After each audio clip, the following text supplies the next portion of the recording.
তাদের যে কষ্ট সে আমি বুঝি। আজ হাসিনা পালিয়েছে, ফেসিবাদী দুঃশাসনের অবসান ঘটেছে, কিন্তু 1 বছর পরও সেই স্বজনরা ফিরে আসেনি। যারা কেউ 5 বছর, 10 বছর, 12 বছর, তারা অনেক সময় আগে হারিয়ে গিয়েছে। অন্তর্বর্তী সরকার গঠনের পর যারা গুম হয়েছেন সেই গুম ব্যক্তিদের সন্ধান এবং তাদের সন্ধানের জন্য যে গুম কমিশন গঠন করা হয়েছে তাও 1 বছর পেরিয়ে গেছে, কিন্তু আজ পর্যন্ত যারা এখনো নিখোঁজ রয়েছেন তাদের সন্ধান দিতে পারেনি। এটা একটা বড় রকমের ব্যর্থতা। এটা আমরা আশা করিনি।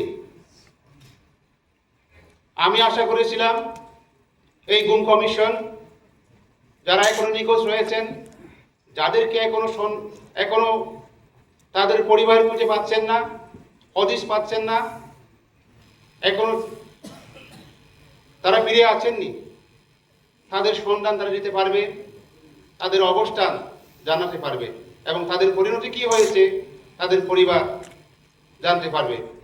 কিন্তু দুঃখজনকভাবে এখনো পর্যন্ত সেই সংবাদ তারা দিতে পারেন। তো আমি আজকে এখানে দাঁড়িয়ে বলতে চাই, সেসব পরিবারদেরকে তাদের স্বজনদের কি হয়েছে তা জানানোর দায়িত্ব রাষ্ট্রের।